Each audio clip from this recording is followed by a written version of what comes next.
Parker. I live at 7144 Peppermill Road. I was here a year ago and watched this happen. I'm not the only one that appealed to you to do the right thing by your colleagues who have demonstrated continuous, unfailing support for not only the Dahlgren district, but the entire county. And we're here again a year later, and you've done the same thing. I truly believe you are incapable of embarrassing yourselves at this point, but you embarrass the county. I said a year ago you should be ashamed of yourself. I don't think you're capable of feeling it. I think it's terrible what you've done tonight. I think you can be assured that, like anyone in Ms. Rabo's case who is continuously squashed and ignored, she's demonstrated over this last year that what you did a year ago had no negative result on her ability to serve this county. And it won't again. It will not. She will continue to serve this county and represent us in the fashion we'd like to be accustomed to by all of you. Thank you, Ms. Parker. Anyone else?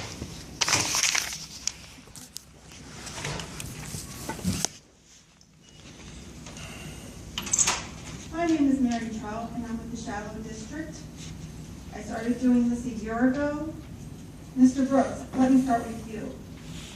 I've been here a year now, and you are absolutely non-active with our district. You come here and you talk about donating food and giving money to the schools. Well, that's fine, because there's a lot of citizens that do that. And when you do things for charitable reasons, you need to be humble. You don't need to be advertising to everybody about what you do. It looks like you're advertising for yourself, not for the cause. And Brooks insisted, yes, you can have a private email address, but that doesn't make it right. Again, you can call me what you want, the names really don't hurt.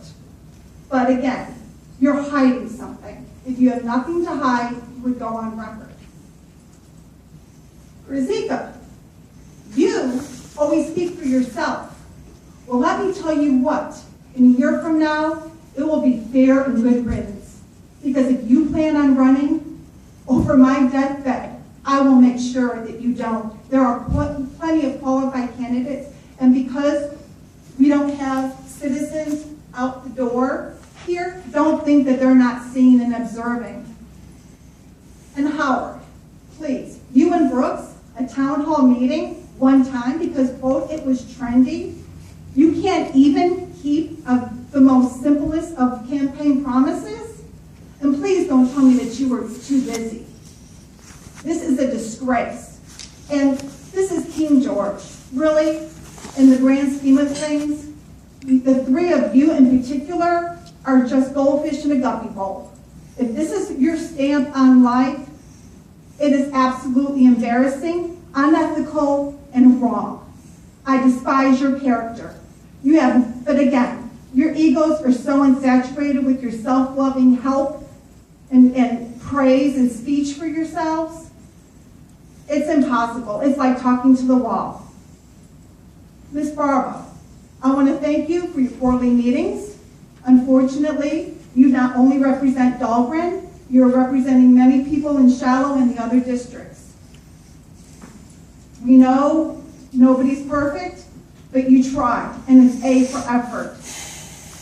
And if we were living in another country like Iraq, which I'm glad I don't, do you know what they could have been doing with this? They would throw it at you in disgrace.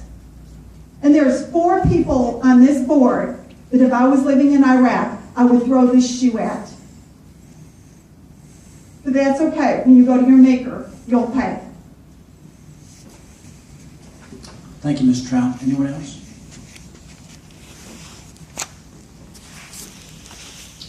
Bring it back to members of the board. Mr. Brooks? No report. Ms. Bravo?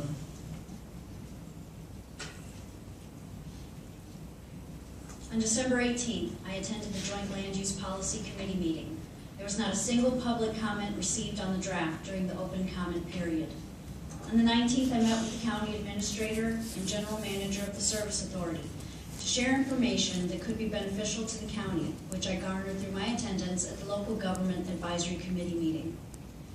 Wednesday, January 14th will be my next town hall meeting from 7 to 9 p.m. at the University of Mary Washington Dahlgren campus.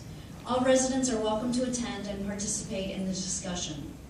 I would like to thank the DECA students for coming here this evening and providing us with their presentation. I'm extremely excited by this project, and I thank you for moving forward with this. At the meeting following last year's vote for vice chair, I challenged us as a board to become a productive board, one that our citizens could boast proudly of as we work together for the benefit of King George.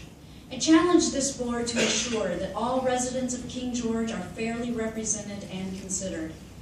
Yet still I continue to be disappointed in the blatant discrimination and disrespect shown to my position on this board, but more importantly, to the businesses and residents of the Dahlgren District. By your actions, you have once again stated that the Dahlgren District deserves no respect on this board. This board has a reputation in the region for being dysfunctional, and yet that was not developed under my leadership. Despite the actions of this board, I will continue in my service to this community and continue to work with this board to ensure that King George meets its full potential, never forgetting that not only is it an honor to serve, but every citizen of this community deserves to be respected and represented. Thank you, Ms. Braybone. Mr. Sisson? Thank you, Mr. Chairman. A couple things. And I know Ruby's been illegal on this too. There was an accident out at D-Gate in the Christmas, New Year's break period. And I know we've got VDOT involved in looking at that.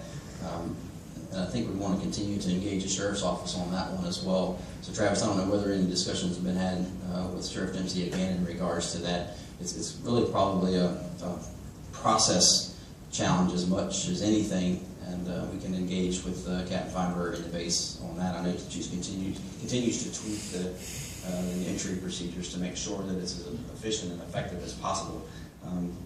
Certainly not her desire to have traffic backed up on 301.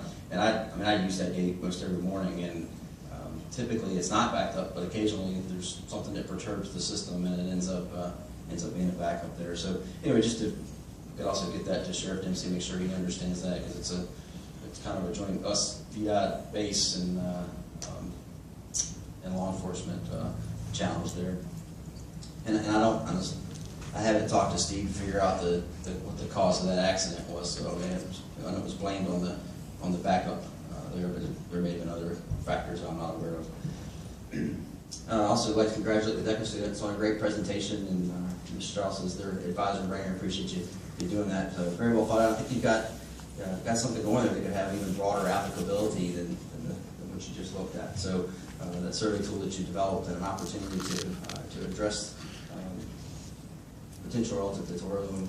Good job. I think it mirrors a lot of what we know. So it talked about providing business opportunities for our community relative to restaurants, eating opportunities, and then centered around recreation, which are the things that we know. So I think it confirms that and provides some additional feedback for us. But certainly, above all else, great job on the presentation, putting that together and the work itself. It's always a pleasure to have you here. Thank you very much.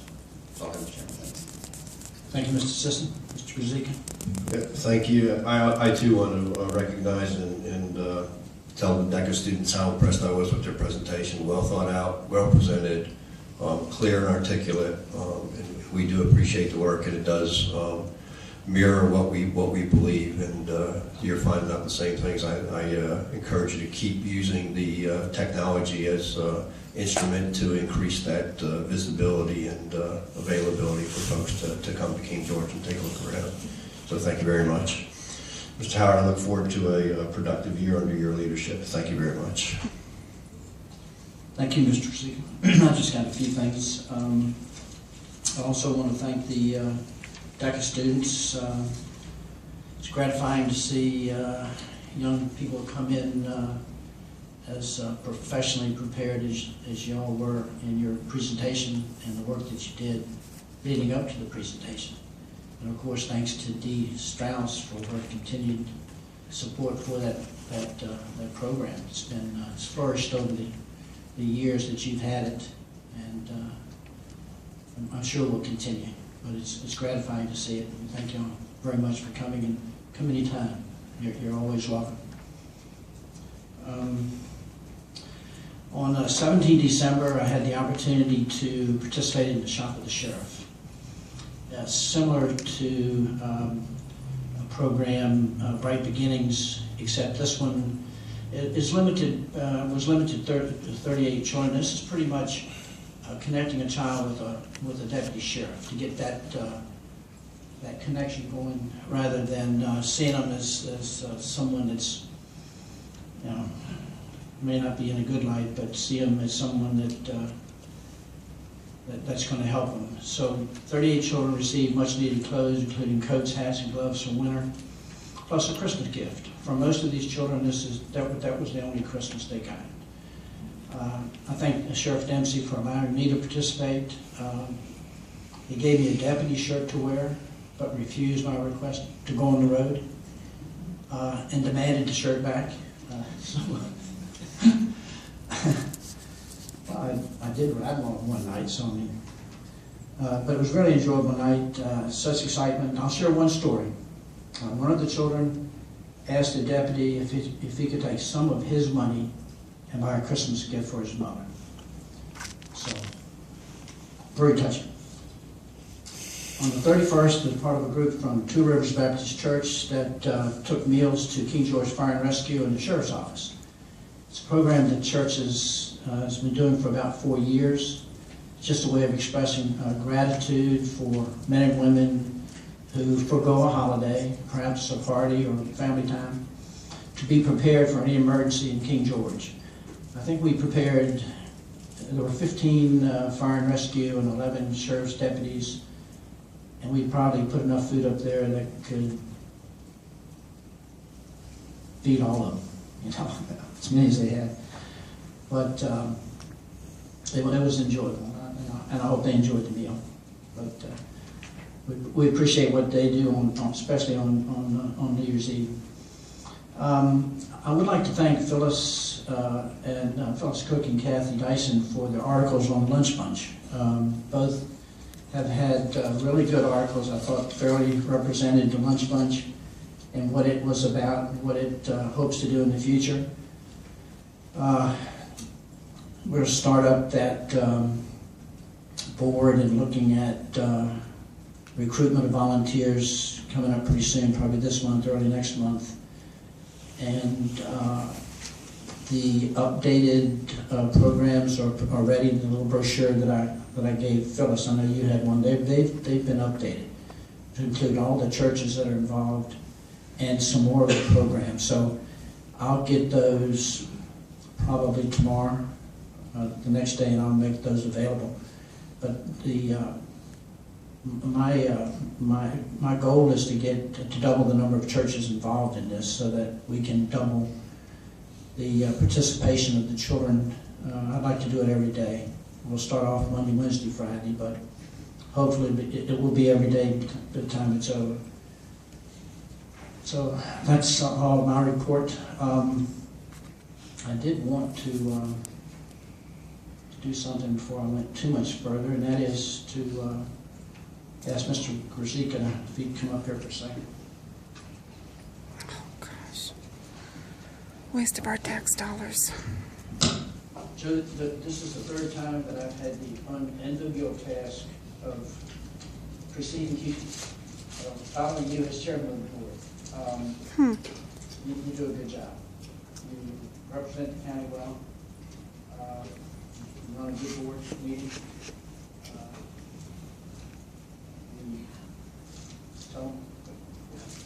Tell you what you need, and you say it. And this is a small token in appreciation of your dedication and hard work as serving as chairman of the King George County Board of Supervisors, January 1st to December 31st, 2014. Thank you very much.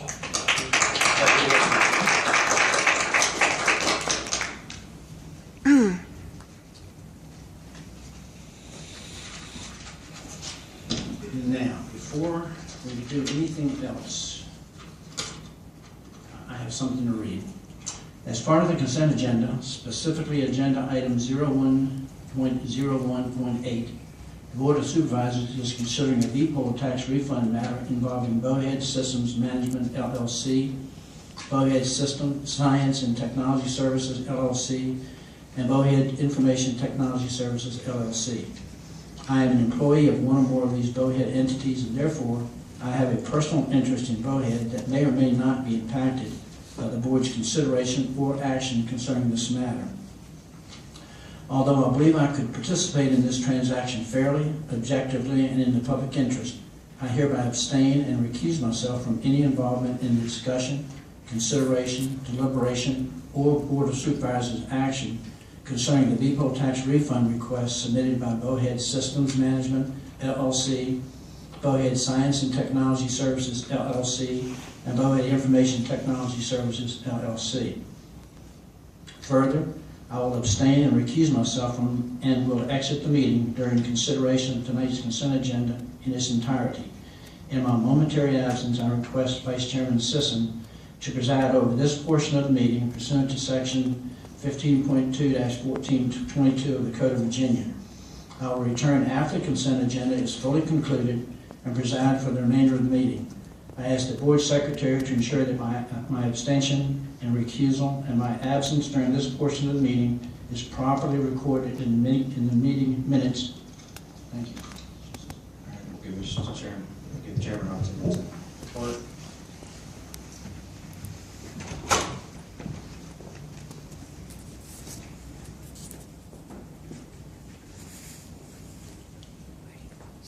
With that, we'll ask if I can motion on the consent agenda.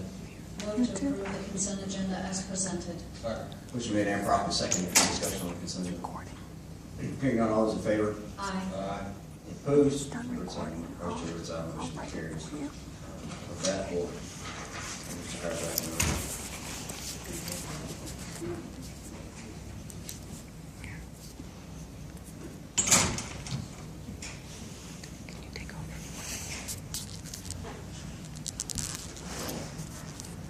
Thank you, Mr. Sisson.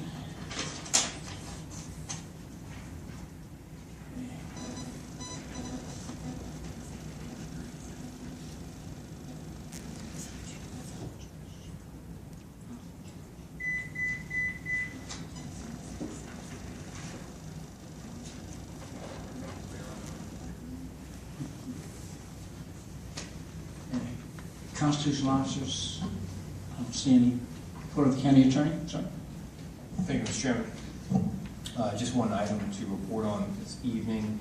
Earlier today, I received the meeting materials for the final meeting of the Department of Mines, Minerals, and Energy Regulatory Advisory Panel. I distributed those meeting materials to you for your consideration. Those meeting materials included the Regulatory Advisory Panel guidelines, which outline the how and wherefores and whys of the Regulatory Advisory Panel's work, or the RAP's work. They included the draft proposed amendments to the Virginia Gas and Oil regulations, and also the Regulatory Advisory Panel recommendation matrix. The matrix provides an overview or an outline of the proposed draft amendments to those regulations. Those recommendations or recommended amendments were the result of the RAP's work that has been ongoing since last summer. As you know, I served as a member of the RAP and have been actively engaged in that work during that time. I was pleased to see that virtually all of the discussion items and the recommendations of the RAP to DMME staff were incorporated in the proposed amendments. They did a very good job in capturing the recommendations of the RAP and incorporating them into the draft amendments. These are just draft amendments at this point. They will have to go through the remainder of the regulatory process and are subject to change during that process. I don't believe these are in a final form. I would suggest a few minor tweaks here and there to address them, which I sort of summarized, or a couple of which I pointed out in my email to you today and in my cover memo, which you have a copy of before you. I will bring those items up and others that we are identifying in preparation for Friday's meeting. At Friday's meeting, the final meeting of the RAP will be held this Friday, January 9th at 9 a.m. in House Room 3 at the Capitol in Richmond. The public is more than welcome to attend and provide comments. I have extra copies of the documents that I'm providing to you tonight for the media and members of the public if they would like to review them. They can also obtain them directly through the Department of Mines, Minerals, and Energy. I believe they should be posted on their website at this point, and also through the Virginia Regulatory Town Hall website. And that is accessible, I believe, through virginia.gov. If anybody has any questions, I'd be happy to discuss that further with you. I'll keep you posted. There's no action per se that I'm requesting at this time by the board other than to review and consider the draft language and the proposed amendments and to direct staff further as to any desired action. I might suggest that the board consider directing staff to prepare comments to be submitted as part of the ongoing regulatory process to address any outstanding items or concerns or additional tweaks to that language that might be advisable. Happy to answer any questions. Want to have any questions? Okay, Thank you, Mr. Chairman. I'll keep you posted. Okay, thank you. And now, action items, extension of natural gas reimbursement agreement. Yes, Mr. Chairman, thank you. It's my item as well. Before you this evening is an extension of the natural gas reimbursement agreement that the county has with Columbia Gas. We ask that you authorize and ratify the county administrator's execution of the extension of the attached reimbursement agreement with Columbia Gas. We've already extended this agreement once before. This agreement provides for the county to reimburse Columbia Gas for certain expenses associated with the initial engineering of a natural gas line into the county, primarily to service the industrial park. That work is ongoing, and we ask that you extend this or ratify the extension of this agreement that was signed by the county administrator last month because it was due to expire and we needed to take action on that. Chairman, I move we authorize and ratify the county administrator's execution of the extension of the attached reimbursement agreement with Columbia Gas. Second. Discussion. Those in favor say aye. Aye. Chair votes aye. Or those opposed? Chair votes aye. Thank you, Mr. Chairman. Thank you, sir. Capital warrants. Yes, sir, I'll take that. It's the authorization for warrants against the FY 14-15 Capital Improvements Fund in the total amount of $63,584.38. So moved. Discussion. Those in favor say aye. Aye. Those opposed? Chair votes aye.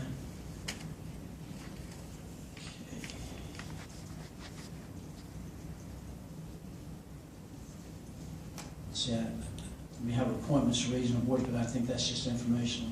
Yes, sir, I just wanted to bring to your attention that there are some Available, yeah. vacancies, and so as you move through the year, think about who you would like to appoint to those vacancies. And the county administrator's report. Yes, sir, I only have two items tonight. At our meeting on December 16th, the board authorized staff to proceed with the sale of the Rosedale well lot located in Dahlgren. We want to schedule a public hearing for January 20th for the disposition of the Tell property. them that. And ask for approval to schedule that public I have hearing. been. Just need consensus? Yes, well, I need a motion. You need an actual I do need a motion? motion. You'll figure the date out. You said on January 20th? You got the date, right? Yes. So I move to approve that county administrator schedule a public hearing on January 20th for the disposition of real property owned by King George County and located on tax map 18A1A, parcel 109, which contains approximately .228 acres. Discussion. Those in favor say aye. Aye. Those opposed? Chair votes aye. Thank you. Sir? At your next meeting, I'd like for you to bring the calendar so we can schedule work session dates. Last year, we had 6 budget work sessions. We started, the first one's on February the 10th. We'll be ready around the 1st of February to start getting into the budget. One thing the school superintendent and I discussed was having the first work session and joint meeting with the school board and doing it at Potomac Elementary School so we could give a tour of the school before we started the meeting. Good idea. So if you'll come to the meeting on January 20th with dates, and I'll ask the superintendent to get dates from the school board, and then we can coordinate that. And that's all I have, Mr. Chairman. Okay, I think that's, anything else? I'll make a motion to adjourn. Second. All in favor, say aye. Aye. Aye, we're adjourned.